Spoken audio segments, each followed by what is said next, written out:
people like me. You need people like me so you can point your fingers and say, that's the bad guy. That's the bad guy. That's the bad guy. That's the bad guy. That's the bad guy.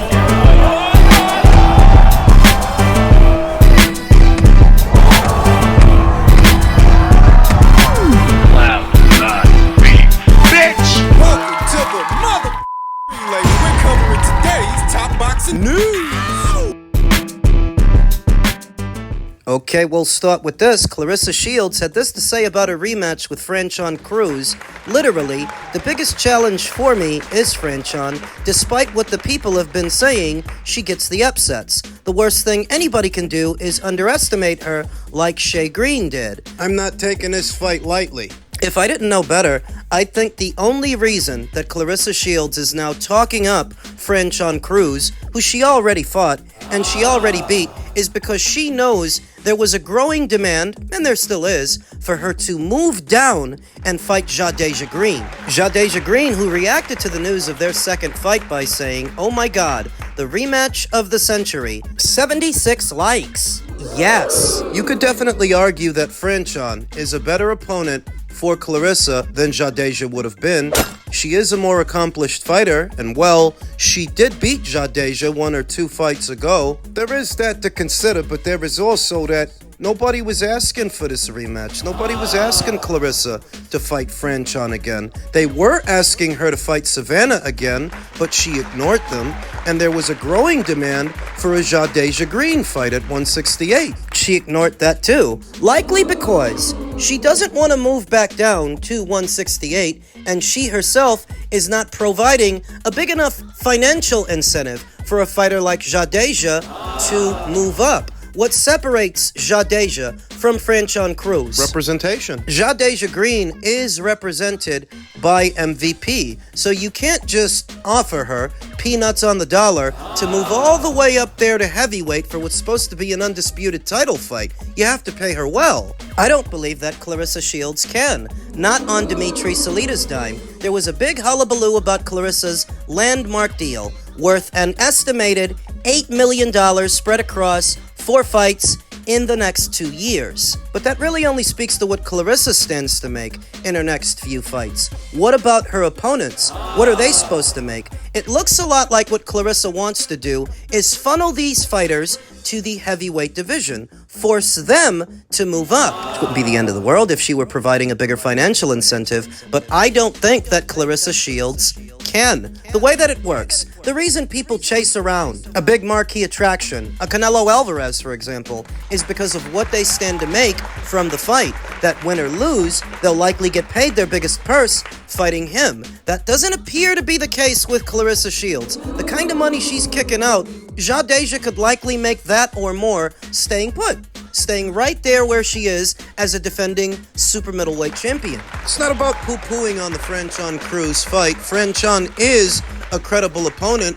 It's just addressing that, as credible as she is, nobody was asking Claressa to fight her again. In the last 2 years, you've seen more of a demand for a Savannah Marshall rematch or a Jadeja Greene showdown. Which I think accents what I've been saying all along. Maybe Claressa still can get down to 168 if she pushes herself, if she tries, but she doesn't want to. She's all the way up there in the barren heavyweight division, which for Claressa might be a more comfortable weight, not having to boil down to 168. Do what you like. That doesn't make people interested in this rematch, in this second fight that none of them were asking for. Just is what it is, man. Men's super middleweight news, Diego Pacheco would go to the UK for Hamza Sheeraz after taking care of Kevin Lele Sadjo. Diego Pacheco couldn't help but think he should have been the fighter to humble Edgar Berlanga. Pacheco was always willing to battle Berlanga, but the undefeated super middleweight contender never felt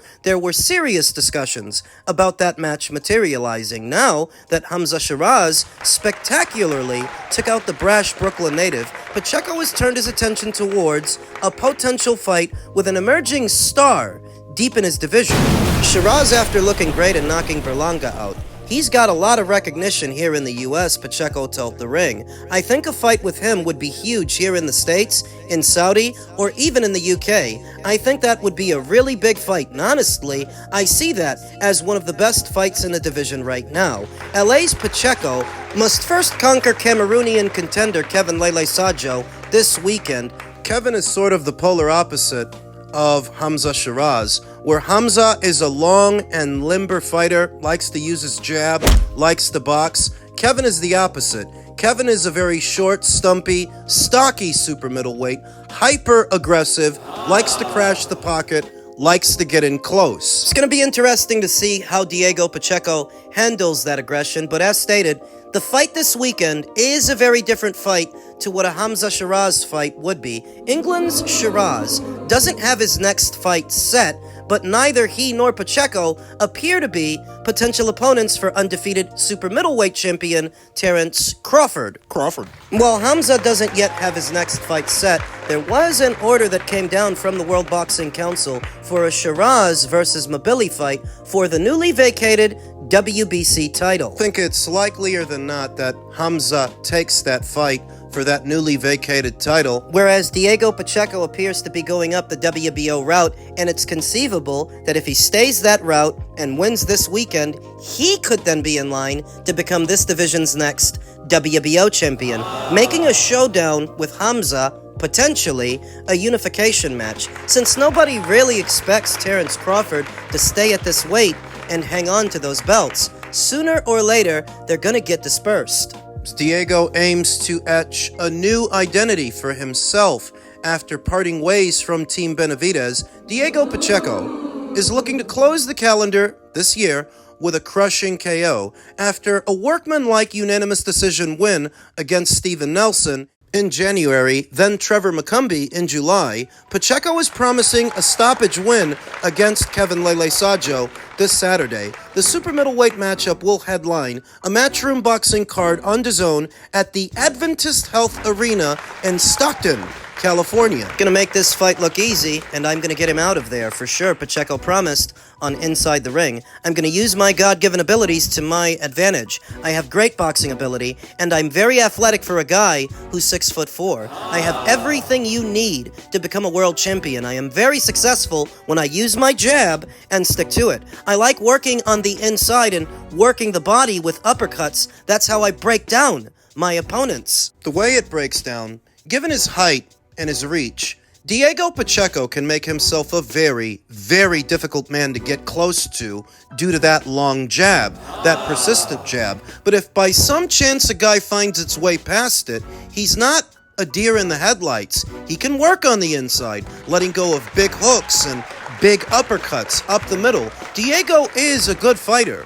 Ring Magazine's number 5 rated fighter at super middle, who is now looking to turn the corner of his career and level up heading into his 25th birthday in the coming year. The LA native moved back home after a stretch in Seattle, training with Jose Benavidez Sr. and alongside the WBC light heavyweight champion David Benavidez. Pacheco said he enjoyed thousands of rounds of sparring with Benavidez, but believed it was time to etch his own identity. I felt like my time there was done, and that it was time for me to start my own team, said Pacheco. I learned a lot from them, and I'm grateful for the opportunities. Why do you think he left? Could be any number of reasons. Could be that he was tired of playing second fiddle to David Benavidez, who we all know Jose prioritizes. That's his son and his star pupil. It could be that Diego felt he can't grow under those circumstances anymore. He needs to break away, do his own thing. Could be that. Pacheco has handed the coaching keys of his career to Omar Villanueva, a trainer he's very familiar with. Villanueva has worked with Pacheco for over 10 years, dating back to his days as an amateur fighter, and was also an assistant working with Benavidez Sr. in recent years. Diego is at the highest level of the sport right now.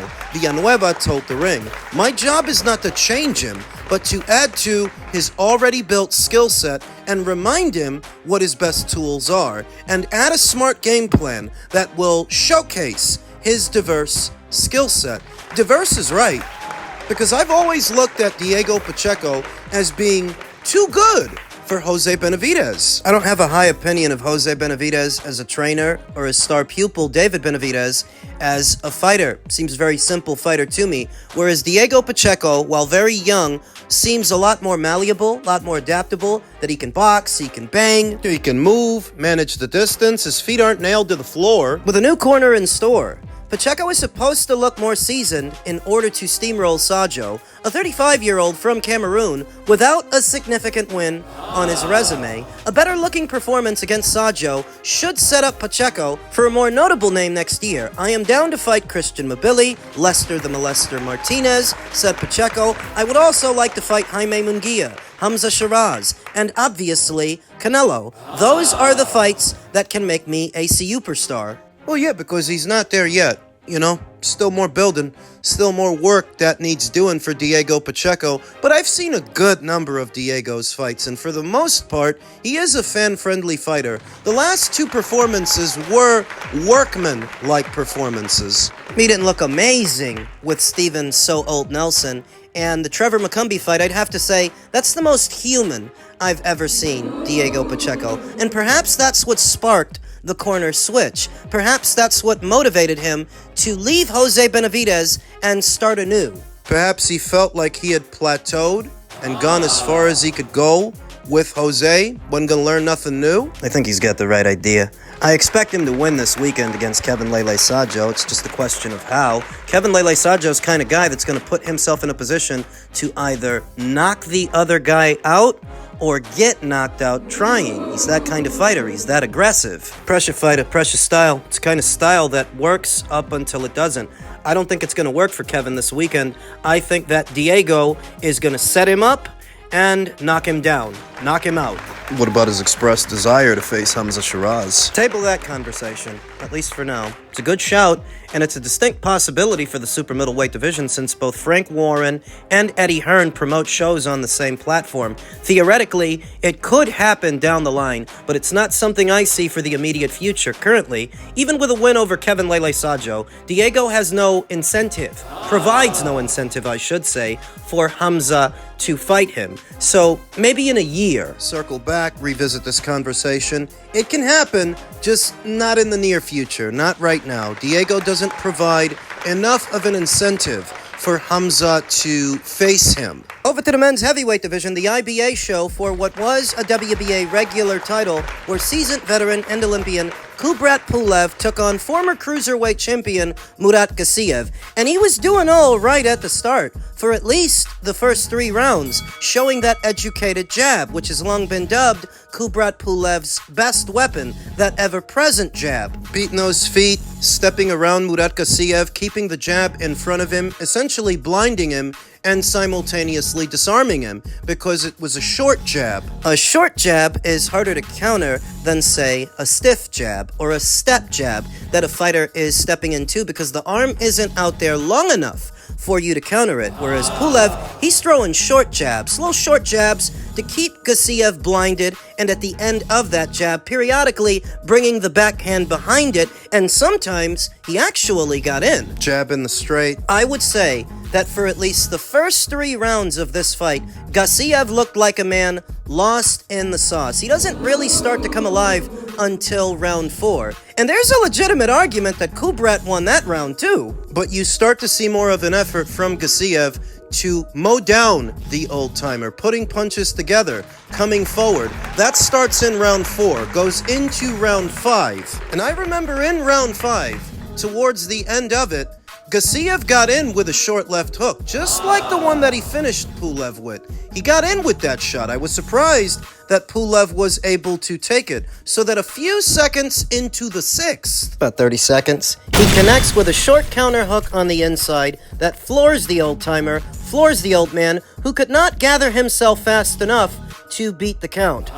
Left hook finish, short left hook, was reminiscent of what we had already seen from Gassiev in the cruiserweight division when he fought Uniel Dorticos in what was their unification match. He finished him in similar fashion, marching forward, tucked behind a peekaboo guard, and countering out of that guard. Murat Gassiev does not seem a terribly different fighter now to the fighter that he was then. That's saying that He didn't get any better, but he didn't get any worse. He still has more or less the same strength and the same strategy, but also the same deficiencies, the same weaknesses, that he's got slow feet for a young guy. I've got mixed feelings about the performance, because if Kubrat Pulev were so easy to knock out, then he'd get knocked out more often. This guy's been around for years, and to date, the only guy that I know flattened him was Anthony Joshua. That is, in recent memory. Kubrat Pulev is otherwise a durable and stubborn customer with one of the more educated jabs in this division and more experience at the weight than most guys. So I think Gassiev did what he needed to do against Kubrat. It's not a victory that you shout from the rooftops about, but there is some credibility in there. Being able to do that to Kubrat Pulev, who, he's been around a long time, and he is a durable fighter. Was Murat Gassiev playing possum the first 3 rounds of this fight? It's the biggest indictment against him, that maybe it took a little longer than it should have for Gassiev to get going against a man this age, because he really looked disarmed in the first 3 rounds of this fight, but he did pick it up in the 4th. And the 5th, finishing in the 6th. Was he playing possum? Was he trying to lull Kubrat Pulev into a sense of confidence, overconfidence, so that he could eat him up later on? I don't know that Murat Gassiev is all that cerebral a fighter. I just know that he hits hard, that he's a mid-range to inside fighter, a close quarters fighter that throws very short, devastating hooks. This win sets up a potential match with unbeaten up-and-comer Moses Itauma. Now that Murat has this regular version of a WBA title, the WBA will mandate a fight between him and Moses for the coming calendar year. And it's just a question of whether or not Moses wants it and whether or not it's a fight that Queensbury wants to make. I think Moses, even though he's a lot less experienced and a lot younger than Murat Gassiev, has the ingredients to beat him. Now, Murat Gassiev does have game-changing power, but a lot of heavyweights do. Moses has power. He has devastating power. That's what he's been showing, though. Not only that,